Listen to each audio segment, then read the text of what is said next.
Welcome back guys to our YouTube channel and इस वाली video में हम क्या डिस्कस करने वाले हैं सर। इस वाली वीडियो के अंदर हम सीए फाइनल एसएफएम हमने चैप्टर नंबर आपका जो है फॉरेक्स स्टार्ट करा हुआ है और इस चैप्टर के अंदर हम question number 1 to 5 already discuss कर चुके हैं एंड इस वाली वीडियो के अंदर हम क्वेश्चन नंबर 6 to 10 डिस्कस करने वाले हैं।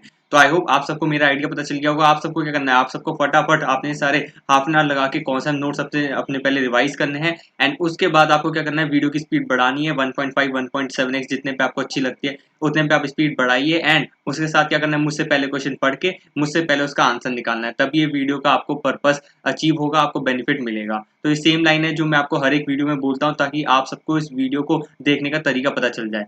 तो मैं आपके लिए वीडियो स्टार्ट करता हूँ एंड हम क्वेश्चन नंबर 6 पे आ जाते हैं। हमारा क्वेश्चन नंबर 6 कहना क्या चाहता है, JKL Limited, an Indian company, has an export exposure of JPY कितना है ये 1 2 3 4 5 6 7 1 करोड़। अच्छा JPY 1 करोड़ का इनके पास एक्सपोर्ट एक्सपोजर है। अच्छा ये एक्सपोर्ट करेंगे, उनको JPY मतलब ये जापानीज येन है, इनको 1 करोड़ रुपए जापानीज येन रिसीवेबल है इन अगस्त 31 2014। ठीक है, 31 अगस्त 2014 को आपके JKL लिमिटेड है, इसको मिलने वाले हैं जापानीज येन, मिलने वाले हैं 1 करोड़। ठीक है, Japanese yen is not directly coated against Indian rupee, कोई दिक्कत वाली बात नहीं है। अगर वो इंडियन रुपी में इसका एक्सचेंज रेट नहीं गिवन है तो इन्होंने किसी दो करेंसी के एक्सचेंज रेट दे रखे होंगे जिसके अंदर एक इंडियन करेंसी भी होगी और हम क्या करेंगे, क्रॉस एक्सचेंज रेट लगा के जापानीज येन और इंडियन करेंसी का हम एक्सचेंज रेट निकाल लेंगे। तो वही यहाँ पे होगा। देखिए इंडियन अपॉन यूएसडी डॉलर इन्होंने दे रखा है। अब इसके अंदर ये मत समझना कि भाई इसके अंदर ये करेंसी पेयर नहीं दे रखा, देखा है तो INR अपॉन यूएस ये आपके दोनों कैपिटल के अंदर है। बट अगर मैं देखूं एक INR और यूएस डॉलर तो इसका मतलब ये निकल रहा है कि अगर रुपीज, यहाँ पे ना रुपीज लिख दिया, यहाँ पे ना रुपीज लिख दिया, rupees 62.22, that means 1 USD dollar equal to rupees 62.22 है। दैट मीन्स ये करेंसी पेयर नहीं है। तो इसको अगर मैं देखूं नीचे भी यही मीनिंग निकल रहा है कि 1 USD डॉलर आपका JPY 102.34 है। तो ये वाला करेंसी पेयर का ऑप्शन नहीं है। अगर यहाँ पे JPY और रुपीज नहीं लिखता तभी करेंसी पेयर बन जाता और उसके अंदर भी यहाँ पे 62.22 नहीं होता क्योंकि एक डॉलर के अंदर 62.22 रुपीज नहीं होते। ऑब्वियसली आपकी डॉलर आपकी स्ट्रॉन्गर करेंसी है तो यहाँ पे पॉइंट के अंदर आंसर आता है, यहाँ पे पॉइंट के अंदर आंसर आता है एंड सेम यहाँ पे पॉइंट के अंदर आंसर आता है क्योंकि आपकी डॉलर क्या है, आपकी स्ट्रॉन्गर करेंसी है। तो करेंसी पेयर के अंदर अगर ऐसा होता तो इस तरीके से आंसर आता, या फिर क्या करता ये उल्टा ही लिख देता कि भाई USD डॉलर अपॉन INR, इस तरीके से लिखता कि करेंसी पेयर की आपकी कोटेशन इस तरीके से होती है। तो ये मैं आपको ऑलरेडी आपको बता के आ चुका था लास्ट वाली वीडियो के अंदर एंड आपके कॉन्सेप्ट नोट्स के अंदर भी कवर्ड होगा। तो ठीक है, इन्होंने यहाँ पे हमारे पास दे रखे हैं दो आपके एक्सचेंज रेट दे रखे हैं और ये क्या है, ये आपके स्पॉट रेट है, ये आपके स्पॉट एक्सचेंज रेट है, करंट स्पॉट रेट दे रखे हैं। और हमारे पास क्या है, JPY और INR का स्पॉट रेट नहीं है, कोई दिक्कत वाली बात नहीं है। It is estimated that Japanese yen will depreciate to 124 level and Indian rupee to depreciate against US dollar to 65 level. अच्छा इंडियन रुपी डेप्रिशिएट होकर 65 पे हो जाएगी और आपका जो जापानीज येन है वो 124 पे हो जाएगा। ये बढ़ रहे हैं, आप तो कहते हैं डेप्रिशिएट होने वाले हैं बट ये तो हमारी बढ़ रही है वैल्यूज कि भाई 62.22 से 65 हो गया रुपीज और आपका 102.34 से आपका 124 जापानीज येन हो गया। बट अगर देखा जाए आपने बोला था यहाँ पे क्या जापानीज येन डेप्रिशिएट हो रहा है और इंडियन रुपी डेप्रिशिएट हो रहा है, दैट मीन्स अगर मैं इसकी दूसरी इंटरप्रिटेशन निकालूं दैट मीन्स US डॉलर आपका एप्रिशिएट हो रहा है। US डॉलर यहाँ पे स्ट्रॉन्गर करेंसी मैंने आपको पहले ही बताया था और यहाँ पे सेम वही चीज हो रही है, US डॉलर आपका एप्रिशिएट हो रहा है। US डॉलर एप्रिशिएट होकर यहाँ पे 65 हो गया एंड US डॉलर यहाँ पे एप्रिशिएट होकर आपका 124 हो गया। इसका अगर मैं दूसरा बोलूं तो इसका मतलब वही तो है कि आपका इंडियन रुपी आपका डेप्रिशिएट हो गया और आपका JPY जापानीज येन आपका डेप्रिशिएट हो गया। ठीक है, तो इसका सेम मीनिंग निकल गया। और उन्होंने फॉरवर्ड रेट्स दे रखे हैं आपके कितने अज्यूम दे रखे हैं, आपके फॉरवर्ड रेट्स अगस्त 2014 के 66.5 दे रखा है, 110.35 दे रखा है। तो यहाँ पे आपको तीन रेट दिए गए हैं, कैसे दिए गए, यहाँ पे थ्री रेट्स हैं। एक तो आपको स्पॉट रेट दिया है, एक आपको फॉरवर्ड रेट दिया है और आपको एक्चुअल रेट दिया है। एक्चुअल रेट आपका दे रखा है जो कि आपका 3 महीने बाद मतलब 3 महीने बाद मतलब अगस्त 2014 को आपका जो भी आपका रेट होने वाला है, आपका एक्चुअल स्पॉट रेट जो होने वाला है वो आपका 124 लेवल और आपका कितना 65 लेवल। तो आपके तीन रेट्स हैं। अब देखना चाहते हैं कि मांगना क्या चाहता है, देख लेते हैं।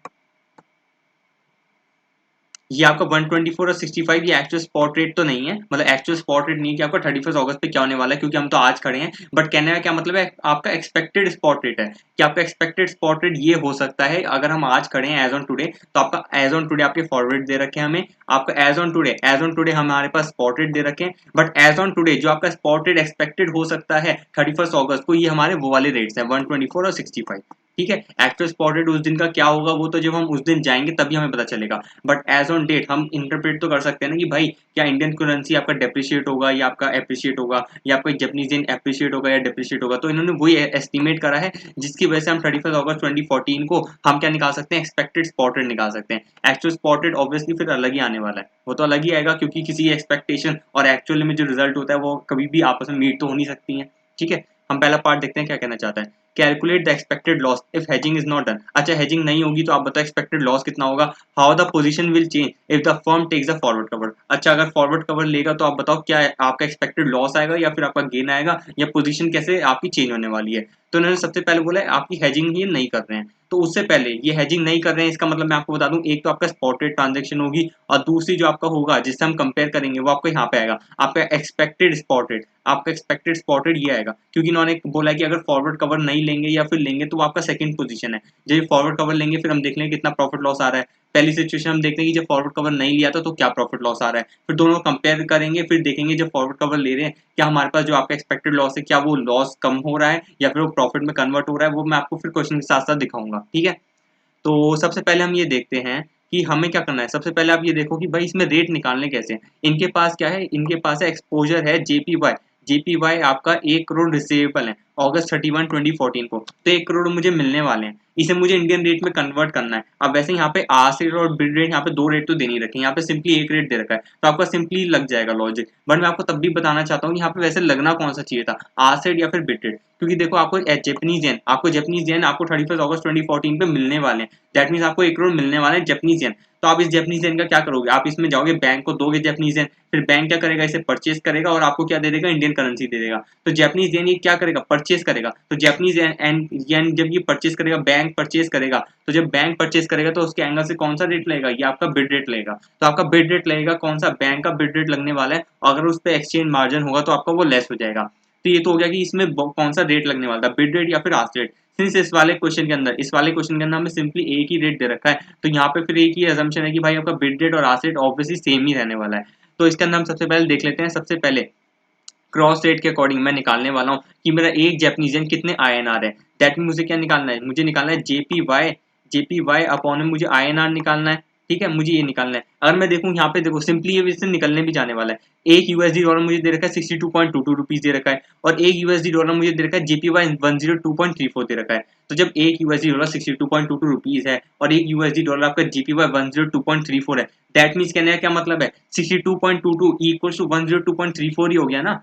ये तो सिंपल चीज हो गई। एक डॉलर की वैल्यू 62.22 रुपीज है और एक डॉलर की ही वैल्यू जेपीवाई 102.34 रुपीज 102.34 जेपीवाई है। ठीक है, तो जैपनीज येन और रुपीज तो ये दोनों मतलब बराबर हो गए। ठीक है, तो यही हो गया रुपीज 62.22 इक्वल टू क्या हो जाएगा, जेपीवाई 102.34। अगर मैं इसमें देखूं तो मेरी वैल्यू आ जाएगी कि भाई एक जेपीवाई में मुझे कितने INR होंगे, तो मैं ऐसे निकालूंगा 62.22 divide by 102.34, that mean 62.22 divided by 102.34, तो मतलब 0.60797342 मतलब एक जैपनीज येन की value as on date spot rate पे मेरी है 0.60797342 आपको समझ आया नहीं आया। अरे यार सिंपल सी चीज है यार, एक यूएसडी डॉलर की वैल्यू दे रखी है INR 62.22 दे रखी है और एक उसी यूएसडी डॉलर की वैल्यू जेपीवाई में भी दे रखी है। तो जब एक ही चीज की वैल्यू INR में भी है जेपीवाई में भी है, दैट मीन्स INR और जेपीवाई इक्वल हो गए ना। INR और जेपीवाई इक्वल हो गए कैसे, ₹62.22 इक्वल हो गया किसके, जेपीवाई 102.34 के। तो इस तरीके से मैं एक जेपीवाई की वैल्यू निकाल सकता हूँ कैसे, ₹62.22 डिवाइड बाय 102.34, तो एक जेपीवाई की वैल्यू आ जाएगी जो कि आएगी 0.60797342 इस तरीके से। देखो इन्होंने भी ये निकाला क्या स्पॉट रेट, हम देख लेते हैं पहले। मैं यहाँ पे इसमें अलग पेन लेता हूँ, और ये तो चलो उन्होंने कोटेशन लिखी हुई है, मैंने आपको डायरेक्टली समझा दिया। इस वाले क्वेश्चन में सिंपल था। ठीक है, देखो वही लिखा होगा 62.22 डिवाइड 102.34 क्या है हमारा 0.60797342 इन्होंने 0.6080 कर दिया। ठीक है, एक ही बात है, स्पॉटेड हो गया। इसी तरीके से देखो यहाँ पे एक्सपेक्टेड रेट है, ये एक्चुअल स्पॉट रेट नहीं है, एक्सपेक्टेड स्पॉट रेट है एज ऑन 31 अगस्त 2014, और आपका एक फॉरवर्ड रेट होगा। ये आपका फॉरवर्ड रेट देखो, ये भी हम सेम ही तरीके से निकालेंगे, सेम तरीके से। अब उन्होंने बोला भाई देखो जैपनीज येन 124 पे हो जाएगा और आपका रुपीज 65 पे हो जाएगा, तो आपका एक्सपेक्टेड रेट कैसा आएगा, 65 डिवाइड बाई 124। देखो वही आएगा आपका, क्या आएगा 0.52419354838 वही करा हुआ इन्होंने, देखते हैं 0.52 42 भी कह सकते हैं इसे, ठीक है, एक ही बात है। और हम निकाल लेते हैं फॉरवर्ड रेट, कैसे निकालेंगे वो 66.5 डिवाइडेड बाय 110.35, तो 66.5 डिवाइडेड बाय 110.35, तो आपका क्या आएगा 0.602628 इन्होंने क्या करा है 0.6026 ही कर दिया होगा इन्होंने 0.6026, ठीक है। आपके तीन रेट्स आ गए, तीन रेट आ गए, एक तो स्पॉट रेट आ गया, एक एक्सपेक्टेड रेट आ गया, एक आपका फॉरवर्ड रेट आ गया, ठीक है। अब सबसे पहले इन्होंने हमसे बोला था बताओ कि आपका एक्सपेक्टेड लॉस होगा अगर आपकी हेजिंग नहीं होगी। हेजिंग नहीं होगी दैट मीन्स ये कह रहा है भाई फॉरवर्ड कवर हम यूज नहीं करेंगे। फॉरवर्ड कवर अगर यूज नहीं करेंगे तो हमारा आज की डेट पे जो रेट था कितना था 0.6080 था, ठीक है। 1 येन आपका रुपीज में 0.6080, और वो आपका 31 अगस्त 2014 पे एक्सपेक्टेड जो है वो आपका 0.5242 होने वाला है। दैट मीन्स जो मुझे आज एक जैपनीज येन के 0.6080 मिलने वाले थे एज ऑन टुडे, बट वो मैं जब फॉरवर्ड कवर नहीं लूंगा तो एक्सपेक्टेड रेट मेरा 31 अगस्त 2014 पे हो जाएगा 0.5242। दैट मीन्स मुझे लॉस हो जाएगा कितने का 0.6080 माइनस में 0.5242, मुझे लॉस हो जाएगा कितना 0.0838, मुझे 0.0838 रुपीज का लॉस हो जाएगा एक येन पे। एक येन पे मुझे 0.0838 रुपीज का लॉस हो जाएगा, और मेरे पास कितने 1 करोड़ येन है, तो इसे 1 करोड़ से मल्टीप्लाई करो 1 2 3, तो आपका 8,38,000 का मेरे पास क्या आ जाएगा लॉस आ जाएगा। देखो वो लिखा हुआ 8,38,000 का लॉस आ गया, क्योंकि एज ऑन डेट मुझे 0.6080 मिलते, ठीक है, 0.6080 रुपीज मुझे मिलते एक येन के ऊपर, तो 1 करोड़ येन के ऊपर 60,80,000 आ गया, ठीक है। और अगर मैं देखूं इसका स्पॉट रेट आपका रिड्यूस हो गया कितना 0.5242 हो गया, तो एज ऑन डेट अगर मैं इसका हेजिंग नहीं करता तो मुझे फिर क्या होता 31 अगस्त 2014 को मुझे 52,42,000 मिलते, तो अल्टीमेटली मेरा लॉस हो गया 8,38,000 का। बट अगर मैं फॉरवर्ड कवर लेता तो मेरा रेट जो आपका एक्सपेक्टेड रेट 0.5242 था, मेरा ये वाला रेट ना होके 0.6026 हो जाता। दैट मीन मेरा लॉस कितना था, मेरा एज ऑन डेट तो स्पॉट रेट था 0.6080, बट अगर मैं फॉरवर्ड कवर लेता तो मुझे मतलब 31 अगस्त 2014 पे 0.5242 के अकॉर्डिंग नहीं मुझे पैसे मिलते, मुझे मिलते 0.6026 के अकॉर्डिंग। तो दैट मीन एक येन के ऊपर मुझे 0.6026 मिलते, बट एज ऑन डेट आपका रेट कितना है 0.6080। लॉस तो यहाँ पे भी होगा, कितना होगा माइनस है 0.6080 माइनस है 0.6026 आपका क्या आएगा 0.0054। दैट मीन्स एक येन के ऊपर मुझे रुपीज 0.0054 का लॉस आने वाला है, और 1 करोड़ येन के ऊपर कितना आएगा, मल्टीप्लाई कर दो इसे 1 करोड़ से, तो आपका आंसर आ जाएगा 54,000। दैट मीन्स 54,000 का मेरे पास लॉस आ जाएगा। देखो इन्होंने वही लिखा है भाई आज अगर स्पॉट रेट ट्रांजेक्शन होती तो मुझे 60,80,000 रुपए मिलते, बट अगर मैंने फॉरवर्ड कवर ले रखा था तो मेरा रेट कितना हो गया था 0.6026 हो गया था, तो मुझे 60,26,000 रुपए मिलते कब 31 अगस्त पे, तो अल्टीमेटली मेरा लॉस कितना हो गया 54,000। और इन्होंने यहाँ पे आगे यही मांगा था बताओ how will the position will change if the firm takes the forward cover. हाँ तो यहाँ पे आपकी पोजीशन तो चेंज हो गई, अगर मैं फॉरवर्ड कवर नहीं लेता तो मेरा 8,38,000 का लॉस आता, बट मैंने फॉरवर्ड कवर लिया तो मेरा लॉस रिड्यूस हो गया 54,000 हो गया। अल्टीमेटली मैं देखूं तो मेरा लॉस कितना कम हो गया, मेरा लॉस हो गया 8,38,000 माइनस में 54,000, मतलब मेरा 7,84,000 का लॉस मेरा कम हो गया। 7,84,000 का मेरा लॉस कम हो गया कब, जब मैंने फॉरवर्ड कवर लिया था। तो hence the forward cover is justified, तो आपका फॉरवर्ड कवर आपका बेनिफिशियल हो गया, आपको बिल्कुल लेना चाहिए था। तो by taking forward cover loss is reduce to 54,000, या फिर कहना क्या चाहते हैं लॉस आपका 7,84,000 आपका रिड्यूस हो चुका है। तो फर्स्ट वाला पार्ट तो आपका सिंपल था, ठीक है, इस तरीके से आपका बहुत सिंपल क्वेश्चन था ये वाला, ठीक है। Second part if the spot rate transaction, अच्छा अब देखो इन्होंने बोल दिया आपका स्पॉट रेट एज ऑन 31 अगस्त 2014 इन्होंने दे दिया है, आईएनआर आपका कितना 66.25 और जेपीवाई आपका 110.85। अब देखो इन्होंने एक्चुअल स्पॉट रेट दे दिया है, और एक्चुअल स्पॉट रेट ये हो जाता है, फिर बताओ कि आपका फॉरवर्ड कवर जस्टिफाई होगा। तो अगेन सेम करेंगे, हम क्या करने वाले हैं, आपका सबसे पहले तो इसका स्पॉट रेट आपका किस में निकालो जीपीवाई और आईएनआर, वो कितना आएगा 66.25 डिवाइडेड बाय 110.85, आपका क्या आएगा 0.5976544804, ठीक है यार आपका देखते हैं। देखो इन्होंने वही करा होगा 0.5977, हाँ ठीक है 0.5977 इन्होंने कर दिया, कोई दिक्कत वाली बात नहीं है। तो इन्होंने बोला देखो अब यहाँ पे स्पॉट रेट तो ये वाला हो गया आपका, ठीक है। अब इन्होंने स्पॉट रेट बोल दिया, और आपका एक्चुअल रेट क्या था, आपका एक्चुअल रेट क्या था, आपका एक्चुअल रेट आपका करंट स्पॉट रेट आपका 0.6080 था, और ये आपका क्या है, ये आपका एक्सपेक्टेड नहीं, आपका एक्चुअल स्पॉट रेट है एज ऑन आपका 31 अगस्त पे, और एज ऑन डेट आपका करंट स्पॉट रेट आपका कितना था 0.6080 था, है ना, वही था ना, देखूं एक बार, हाँ 0.6080। तो अल्टीमेटली आपका क्या हो गया 0.6080 आज का लॉस है, और आपका जो एक्सपेक्टेड आपका रेट आने वाला है 0.5977 आने वाला है। तो मैं देखूं इसका डिफरेंस देखूं 0.6080, अगर मैं फॉरवर्ड कवर नहीं लेता तो मेरा रेट कितना होता है स्पॉट रेट का 0.5977 आने वाला है, और एज ऑन डेट आपका स्पॉट रेट कितना है 0.6080। तो अल्टीमेटली मेरा लॉस कितना आएगा 0.5977, मेरा लॉस आएगा 0.0103, 0.01033 आपका रुपीज आएगा एक येन के ऊपर, और 1 करोड़ येन के ऊपर मेरा कितना आएगा लॉस, 1,03,000। तो 1,03,000 मेरा यहाँ पे लॉस आ गया। ठीक है, तो 1,03,000 मेरा क्या लॉस आया है यहाँ पे। जब मेरा स्पॉटेड आपका रिवाइज होके कितना हो जाने वाला था, 0.5977। ठीक है, देखो इस सेम पार्ट को यही करने वाले हैं, देखो फर्स्ट वाले पार्ट के अंदर वही करा था हमने 0.6080। आज का रेट था कि आज मुझे 60,80,000 मिलते, बट रेट आपका कितना हो गया 0.5242 हो गया था, इसलिए मतलब एक्सपेक्टेड आपका रेट 0.5242 हो गया था, जिसकी वजह से मेरा 8,38,000 का लॉस हो गया। बट अगर मैं फॉरवर्ड कवर लेता तो मेरा क्या था, मुझे आज तो 60,80,000 मिलते, बट फॉरवर्ड कवर की वजह से मुझे 60,26,000 मिले, जिसकी वजह से मेरा 54,000 का लॉस हो गया। बट अब इन्होंने सेकंड डेट के अंदर क्या करा, सेकंड वाले पार्ट के अंदर इन्होंने क्या करा, स्पॉट रेट तो वही रहने वाला है, बट इन्होंने क्या करा, आपका जो स्पॉट रेट आपका एज ऑन डेट तो स्पॉट रेट वही है 0.6080, बट आपका 31 अगस्त 2014 पे जो आपका स्पॉट रेट जो हमने यहाँ पे एक्सपेक्ट करा था 0.5242, अब इन्होंने क्या करा 0.5242, ये तो एक्सपेक्टेड था, अब इन्होंने क्या करा एक्चुअली दे दिया, एक्चुअल दे दिया इन्होंने क्या कर दिया 0.5977। तो जो फर्स्ट वाले पार्ट के अंदर आपने करा था यहाँ पे 0.5242, बस यहाँ पे आपको 0.5977 लिखना है, और बाकी आपका पूरा फर्स्ट वाला पार्ट सेम है। दैट मीन्स मुझे 0.5242 की जगह बस मुझे 0.5977 लिखना है। तो अल्टीमेटली मैं देखूंगा तो मेरा लॉस कितना आएगा 60,80,000, और यहाँ पे पॉइंट कितना होगा 5977 मल्टीप्लाई बाय 1 करोड़ आपके क्या ये, तो आपका 59,77,000। तो अल्टीमेटली मेरा लॉस कितना हो जाएगा 1,03,000। तो मेरे यहाँ पे 1,03,000 का लॉस आ गया, 1,03,000 का लॉस आ गया, जब मेरा स्पॉटेड क्या हो गया, मेरा स्पॉटेड 0.5977 हो गया। कब, ये एक्चुअल स्पॉटेड है 31 अगस्त 2014 पे। फर्स्ट वाले पार्ट के अंदर हमने एक्सपेक्टेड करा था, बट सेकंड वाले पार्ट में इन्होंने कहा कि एक्सपेक्टेड छोड़ो, अब हमने आपको एक्चुअली दे दिया। जब इन्होंने एक्चुअल दे दिया तो एक्चुअल मेरा लॉस 1,03,000 होता, ठीक है। बट अब देखो इन्होंने क्या कहा, अब बताओ फॉरवर्ड कवर जस्टिफाई है या नहीं। तो अगर मैं फॉरवर्ड कवर लेता वो तो मेरा रेट ही रहने वाला था 0.6026 रहने वाला था, और आज का स्पॉट रेट मेरा 0.6080 रहने वाला था। तो अल्टीमेटली जब मैं फॉरवर्ड कवर लेता तो मेरा लॉस तो 54,000 ही होता। तो अल्टीमेटली सेकंड वाले पार्ट के अंदर भी आपका फायदा ही हो गया, क्योंकि आपका 1,03,000 लॉस होता, बट जब आपने फॉरवर्ड कवर लिया तो आपका 54,000 लॉस होता। तो अल्टीमेटली आपका शायद 49,000, हाँ 49,000 का आपका बच गया, आपका 49,000 लॉस आपका रिड्यूस हो गया। दैट मीन्स अल्टीमेटली आपका सेकंड वाले पार्ट के अंदर भी आपका फायदा ही हो गया।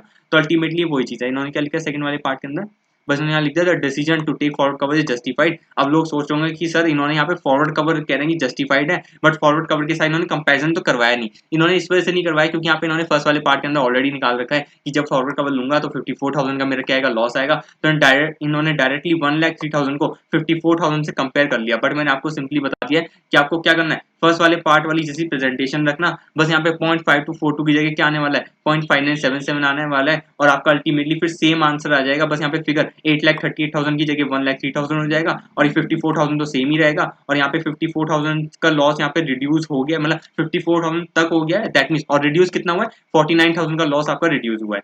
तो अल्टीमेटली आपका सेकंड वाला पार्ट इस तरीके से रहने वाला है। तो अल्टीमेटली ये वाला बहुत ज्यादा आसान क्वेश्चन था, ये आपको क्वेश्चन बिल्कुल भी नहीं करना यार, ये तो बिल्कुल बेसिक क्वेश्चन था, इन्होंने कुछ करवाया भी नहीं। बताओ कि फॉरवर्ड कवर लें या ना लें, ठीक है। आपका नेक्स्ट मूविंग ऑन टू आपका सेवंथ वाला पार्ट आ गया, सेवंथ वाला क्वेश्चन आ गया, यू सोल्ड हांगकांग डॉलर। अच्छा हांगकांग डॉलर ये भी कितने 1 करोड़ के हमने हांगकांग डॉलर बेचे हैं, और आपका स्पॉट पे बेचे हैं, किसको, कस्टमर को बेचे, जिसका आज का रेट क्या चल रहा है 5.7 रुपीज चल रहा है। अच्छा ये एक हांगकांग डॉलर आपका रुपीज 5.70 चल रहा है, हमने एक कस्टमर को बेचे हैं, मुझे 1 करोड़ आपके हांगकांग डॉलर हैं, तो मतलब मुझे 5.7 पे मिलेंगे, तो मुझे 5,70,00,000 रुपए मुझे मिल जाएंगे। And covered yourself in London market on the same date when the exchange rates are. अच्छा मैंने आज सेल करा है, और मुझे इन्होंने क्या निकालना होगा, प्रॉफिट लॉस निकालना होगा। ब्रोकरेज आपकी इग्नोर करवाइए, calculate the cover rate and ascertain the profit loss in the transaction. और आपको क्या करना है, लंदन मार्केट में कवर करना है, और इन्होंने क्या करवाया इंटर बैंक रेट दे रखे हैं। तो जब भी इंटर बैंक रेट्स होते हैं तो ये इनमें तो एक्सचेंज मार्जिन होता भी नहीं है, और यहाँ पे you sold Hong Kong dollar 1 crore value to your customer. अच्छा मतलब ये कस्टमर को बेच रहा है, तो मतलब ये क्या होगा, आपका बैंक ही होगा ऑब्वियसली, और जब बैंक बेचेगा तो बैंक इंटर मार्केट ट्रांजेक्शन करता है, वो इंटर बैंक रेट्स पे करता है, तो वहाँ पे तो हमें ब्रोकरेज वैसे भी इग्नोर ही करनी पड़ती है। इस वजह से यहाँ पे इन्होंने लिखा भी इग्नोर ब्रोकरेज, तो यहाँ पे इग्नोर ब्रोकरेज ही होने वाली है, क्योंकि यहाँ पे क्या है, हम इंटर बैंक ट्रांजेक्शन हो रही है यहाँ पे, ठीक है। ब्रोकरेज यहाँ पे अगर नहीं भी लिखता तब भी हम इग्नोर करते हैं, ठीक है। तो यहाँ पे इन्होंने क्या करा, यहाँ पे इन्होंने सेल कर दिया एक हांगकांग डॉलर आपका रुपीज 5.70 पे इन्होंने बेचा है, ठीक है। और यहाँ पे देखते हैं इन्होंने रेट क्या दे रखे हैं, यहाँ पे दे रखे हैं, अगर यहाँ पे भी क्रॉस रेट दे रखे हैं, यहाँ पे इन्होंने दे रखा है एक यूएसडी डॉलर हांगकांग का रेट दे रखा है, और आपका एक यूएसडी डॉलर का यहाँ पे रुपीज का भी स्पॉट रेट दे रखा है। तो अल्टीमेटली मैं देखूँ यहाँ पे आपकी हांगकांग जो आपकी डॉलर है वो आपकी स्ट्रॉन्ग करेंसी है, क्योंकि यहाँ पे एक हांगकांग डॉलर मैं रुपीज 5.70 में बेचा है, मैंने एक हांगकांग डॉलर बेचा, ठीक है, एक हांगकांग डॉलर बेचा, तो मुझे 5.70 के हिसाब से मुझे 5,70,00,000 रुपए मुझे आज मिल गए, ठीक है। अब मैं क्या करूंगा, जब बैंक को मैंने बेचे हैं तो फिर मैंने बैंक को हांगकांग डॉलर, मतलब बैंक को नहीं कस्टमर को मैंने बेचे हैं, बैंक ने आपका क्या करा, कस्टमर को इन्होंने हांगकांग डॉलर बेचे, सेल करे, ठीक है।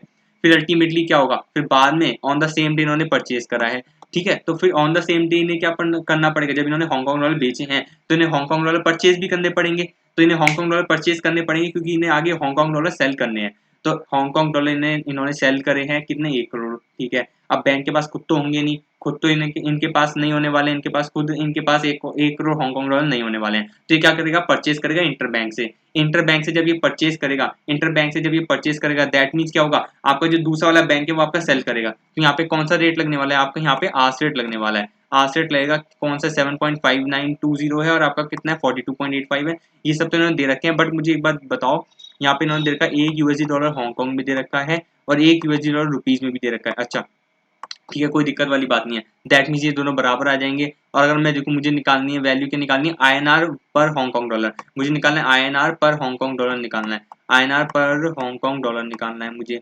और मुझे क्या दे रखा है, INR पर USD डॉलर दे रखा है, फिर इसे मल्टीप्लाई करेंगे USD डॉलर अपॉन में किससे करेंगे, आप हांगकांग डॉलर से करेंगे। बट हमारे पास यहाँ पे उल्टी ट्रांजेक्शन है। दैट मीन्स मैं क्या करूंगा, यहाँ पे 42.85 डिवाइड बाय 7.5880, 42.85 डिवाइडेड बाय 7.5880 आपका क्या आएगा, 5.647, यही आ रहा है क्या,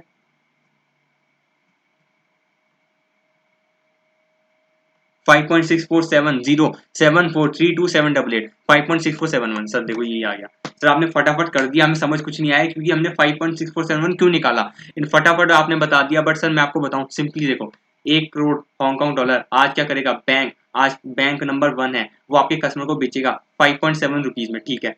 अब बैंक के पास खुद तो नहीं होंगे ना हांगकांग डॉलर, तो वो क्या करेगा, दूसरे बैंक से परचेज करेगा। अब दूसरे बैंक से परचेज करेगा तो वो इन्होंने क्या करा, इंटर बैंक रेट दे रखे हैं। अब दूसरे बैंक से इन्होंने परचेज करे, ठीक है, 1 करोड़ हांगकांग डॉलर। अब दूसरे बैंक से परचेज करे तो रेट हमेशा दूसरे वाले का लेते हैं, रेट कभी भी हम नहीं बताते, रेट हमेशा सामने वाली पार्टी बताती है जो भी परचेज या सेल करती है, ठीक है।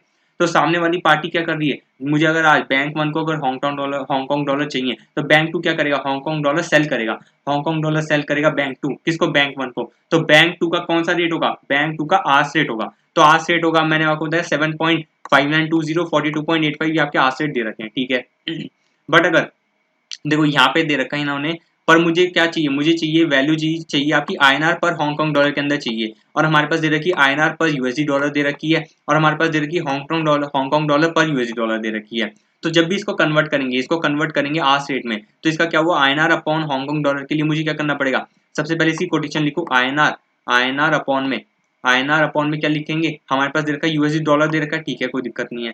अब जब मैं इसे काटूंगा, मुझे INR अपॉन USD डॉलर दे रखा है, इसे काटने के लिए मुझे क्या करना पड़ेगा, डॉलर अपॉन में मुझे क्या करना पड़ेगा, हांगकांग डॉलर।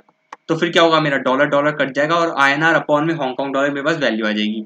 अब मुझे INR अपॉन में डॉलर की वैल्यू दे रखी है, क्या दे रखी है, 42.85, आज रेट लेना है हमेशा, 42.85 दे रखी है मुझे किसकी, INR अपॉन डॉलर, 42.85 दे रखी है मुझे INR अपॉन डॉलर। मल्टीप्लाई मुझे क्या करना है, डॉलर अपॉन हांगकांग डॉलर, मुझे मल्टीप्लाई करना है dollar upon Hong Kong dollar. But मुझे क्या दे रखा है, मुझे हांगकांग डॉलर अपॉन डॉलर दे रखा है, मुझे हांगकांग डॉलर अपॉन डॉलर दे रखा है। बट मुझे क्या चाहिए, डॉलर अपॉन हांगकांग डॉलर चाहिए, तभी मैं मल्टीप्लाई कर पाऊंगा ना, तभी मैं मल्टीप्लाई कर पाऊंगा, ठीक है। तो मैंने क्या करा, इसका रिवर्स कर दिया। जब मैंने रिवर्स करा तो मतलब क्या होंगे, आज रेट जो भी आपका 7.592 आपका 7.5920 आपका हांगकांग डॉलर है पर आपका डॉलर, पर आपका US डॉलर, ये कन्वर्ट हो जाएगा। ये कन्वर्ट हो जाएगा कैसे, 1/7.5880 आपका क्या USD डॉलर में कन्वर्ट हो जाएगा। जब मैं क्या करूंगा, रिवर्स करूंगा, मुझे आज यहाँ पे हांगकांग डॉलर दे रखे हैं, दैट मीन्स मुझे अगर इससे क्या करना पड़ेगा, मुझे यहाँ पे हांगकांग डॉलर दे रखा है, बट मुझे क्या करना है, हांगकांग डॉलर यहाँ पे लिखना है। दैट मीन्स एक हांगकांग डॉलर अगर मुझे लिखना है, वो USD डॉलर कितने के बराबर होगा, वो USD डॉलर कितने के बराबर होगा, उसका रेसिप्रोकल कर देंगे। और रेसिप्रोकल करने के बाद आप क्या करोगे, पोजीशन चेंज करोगे, क्योंकि हमेशा क्या होता है, आस रेट हमेशा ज्यादा होता है बिट रेट से। तो हमारे पास आस रेट आपका 7.5880 मतलब 1 डिवाइडेड बाय 7.5880 हो जाएगा।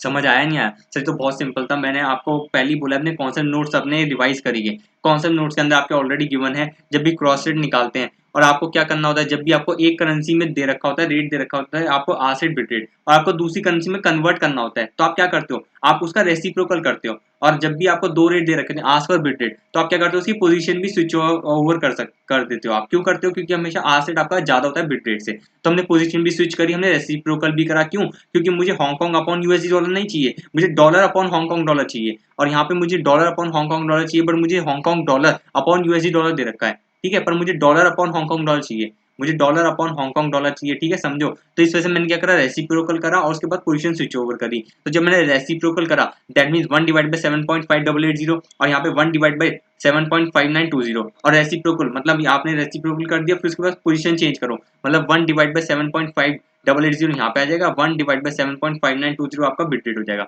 मतलब आपकी रेट कोटेशन क्या हो जाएगी, 1 Hong Kong dollar equals to 1 Hong Kong dollar equals to USD dollar कितने, 1 डिवाइड बाय 7.5920, फिर पॉइंट ऑफ सेपरेशन आएगा, डैश आएगा, कैसे, आपका 1 डिवाइड बाय 7.5880 आपका यूएसडी डॉलर। इस तरीके से आपके आस्क और बिट रेट हो जाएंगे। तो आस्क रेट आपके रिवाइज होके 1 डिवाइड बाय 7.5880 आपका क्या हो गया, आपका यूएसडी डॉलर हो गया। तो यहाँ पे वही करो, मल्टीप्लाई क्या करो, multiply dollar upon Hong Kong dollar चाहिए था ना, तो वही हमने निकाल लिया, 1 डिवाइड बाय 7.5880 आ गया। तो इसे जब आप सॉल्व करोगे तो 42.85 डिवाइडेड बाय 7.5880 आपका क्या आएगा, 5.6470743278, या फिर इसे 5.6471 भी कह सकते हैं। तो आपको बहुत सिंपल था, बिल्कुल सिंपल था। आपको बस ये याद रखना था कि जब भी एक करेंसी के अंदर रेट दे रखा होता है तो उसे दूसरी करेंसी में कैसे चेंज करते हैं। सिंपल था, आपको रेसिप्रोकल करना होता है और उसके बाद क्या करनी होती है, पोजीशन चेंज करनी होती है रेसिप्रोकल के बाद, क्योंकि हमेशा आस्क रेट हमेशा बिट रेट से ज्यादा होता है। और जब भी आप क्रॉस एक्सचेंज रेट लगाते हो तो आपका इसका कॉन्सेप्ट आपको याद ही रखना था। जब भी हमें आईएनआर अपॉन क्या चाहिए था, हमें हांगकांग डॉलर चाहिए था,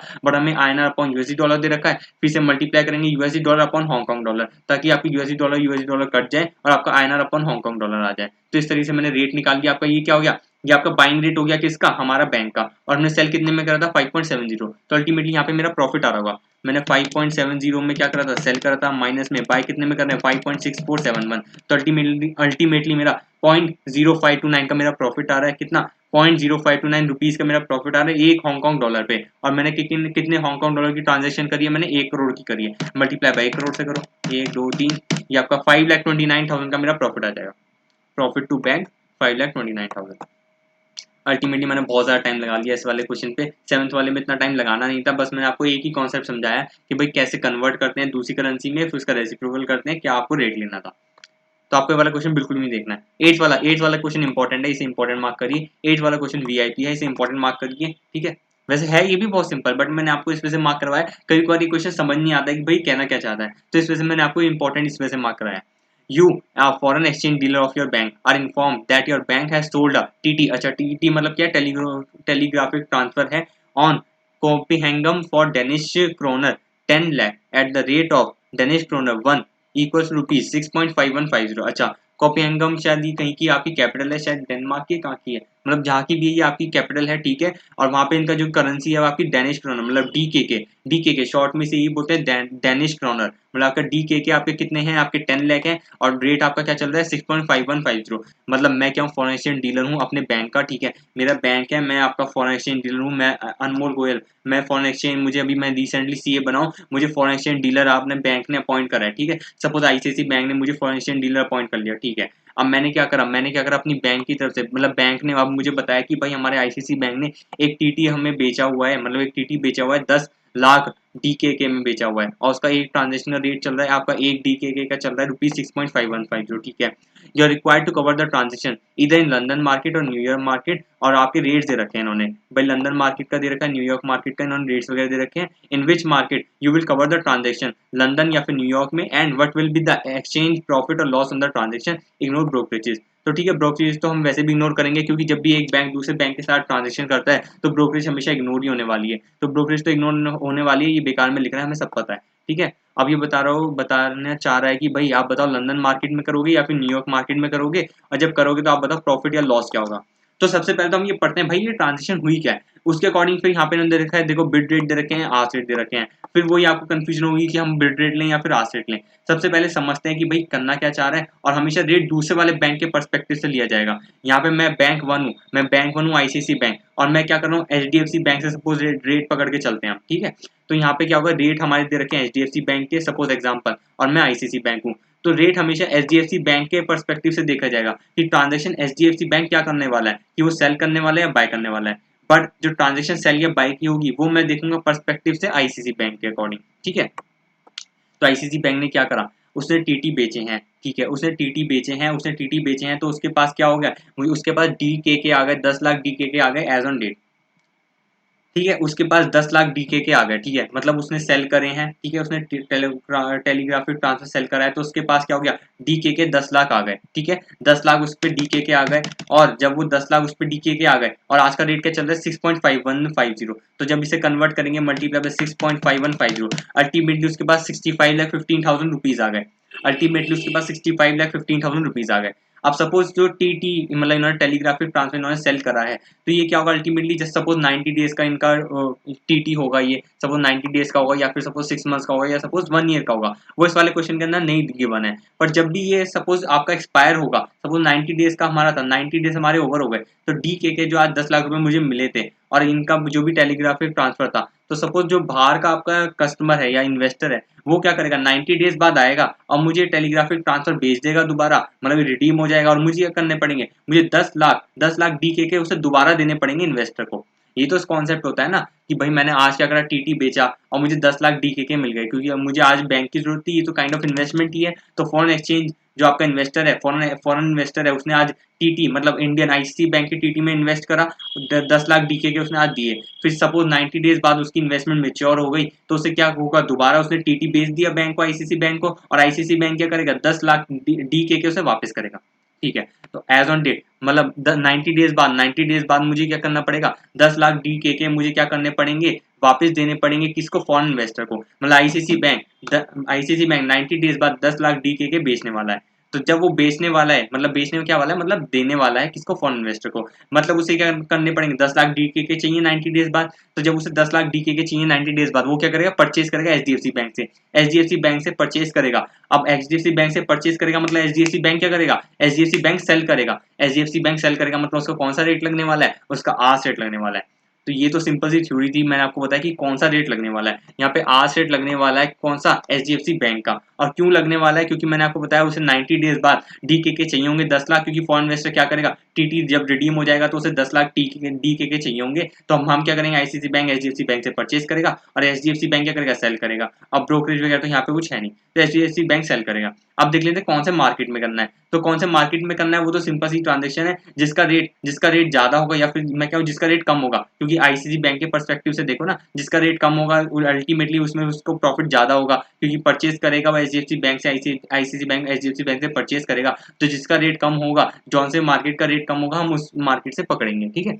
यहाँ पे एचडीएफसी बैंक मैंने आपको समझाने के लिए दिया, क्योंकि आपको ना समझ ही नहीं आता, एचडीएफसी बैंक और मारो गोली। अब यहाँ पे मार्केट समझ लेते हैं, मुंबई मार्केट और लंदन मार्केट दे रखा है, न्यूयॉर्क मार्केट दे रखा है, और आपका लंदन, और यहाँ पे इन्होंने रेट दे रखे हैं। तो अगेन यहाँ पे भी क्रॉस एक्सचेंज रेट्स हैं, तो हमारे यहाँ पे इन्होंने दे रखा है मुंबई लंदन का दे रखा है, यहाँ पे दे रखा है लंदन का आपका क्या होता है, 1 ग्रेटेड पाउंड होता है आपका शायद, हाँ ग्रेट ब्रिटेन पाउंड होता है, जीबीपी होता है। तो 1 GBP आपका रुपीज दे रखा है 74.30 आपका क्या हो गया, बिट रेट हो गया, और 74.32 आपका आस रेट हो गया। और मुंबई न्यूयॉर्क का क्या होगा, आपका यूएसडी डॉलर होता है हाँ, तो 1 US डॉलर आपका रुपीज 49.25 दे रखा है बिट रेट, और आपका 49.2625 आपका क्या दे रखा है, आपका आस रेट दे रखा है। तो सेम आपका लंदन कोपेनहेगन, नाम भी अजीब सा है, तो मतलब उसका क्या सिंपली आपका डीके की करेंसी होती है, तो मतलब लंदन दे रखा है, मतलब आपका 1 GBP आपका डीके के अंदर भी वैल्यू दे रखी है, और आपका न्यूयॉर्क के अंदर मतलब 1 US डॉलर आपका डीके के अंदर भी वैल्यू दे रखी है।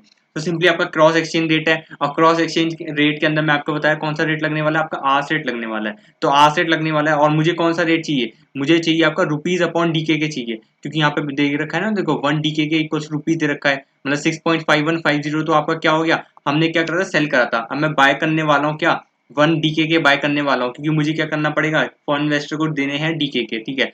तो मतलब मुझे अल्टीमेटली रुपीज अपॉन डीके के चाहिए, रुपीज अपॉन डीके के मुझे क्या चाहिए, मुझे क्या करना है, बाय करना है, मतलब आज रेट लगने वाला है किसका, आपका एचडीएफसी बैंक या सपोज दूसरे मार्केट का जो यहाँ पे दे रखा है आपका मुंबई लंदन का दे रखा है। तो सबसे पहले मुंबई लंदन को पकड़ते हैं, मुंबई लंदन और आपका कोपेनहेगन, मतलब आपका डीके के अंदर करेंसी, और आपका कौन सा आज रेट लगने वाला है। अब मुझे दे रखा है रुपीज, सबसे पहले रुपीज अपॉन क्या दे रखा है, मुझे rupees upon Great Britain pound दे रखा है, तो रुपीज अपॉन जीबीपी दे रखा है। अब मैं इसे क्या करूंगा, मुझे पर चाहिए रुपीज अपॉन डीके के, तो मल्टीप्लाई मुझे करना पड़ेगा जीबीपी अपॉन डीके के, है ना, मल्टीप्लाई करना पड़ेगा जीबीपी अपॉन डीके के। बट मुझे क्या जीबीपी अपॉन डीके के दे रखा है, जीबीपी अपॉन डीके के नहीं दे रखा, मुझे क्या दे रखा है, डीके के अपॉन जीबीपी दे रखा है। यहाँ पे देखो डीके के अपॉन जीबीपी मतलब क्या है आपका लंदन, तो मतलब क्या दे रखा है 1 जीबीपी इक्वल टू डीके के दे रखा है, इसे हम क्या कहते हैं डीके के अपॉन जीबीपी दे रखा है। अब तो ऊपर वाले क्वेश्चन के अंदर करके आए थे हम, सेम इस तरीके से निकाला था हमने।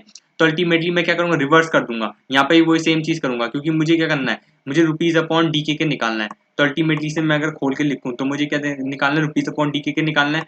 बट मुझे रुपीज के साथ क्या दे रखा है, मतलब रुपीज के साथ मुझे दे रखा है जीबीपी, ठीक है। अब मुझे जीपीपी नहीं चाहिए, मुझे क्या चाहिए, डीके के चाहिए, तो मतलब डीके के मुझे नीचे चाहिए, है ना। तो ऊपर न्यूमरेटर में यहाँ पे क्या आ जाएगा, जीपीपी आ जाएगा, तभी क्या होगा, जीबीपी कट जाएंगे और मेरे पास क्या आ जाएगा, रुपीज अपॉन डीके क्या आ जाएगा, ठीक है। अब देखो यहाँ पे आज रेट चाहिए मुझे, ठीक है। तो यहाँ पे रुपीज अपॉन जीबीपी दे रखा है, मुझे क्या दे रखा है, देखो रुपीज अपॉन जीबीपी क्या दे रखा है, 74.32, ठीक है। एक तो मुझे रेट मिल गया 74.32। मल्टीप्लाई क्या करना है, मल्टीप्लाई मुझे करना है जीबीपी अपॉन डीके से, मुझे मल्टीप्लाई करना है जीबीपी अपॉन डीके के।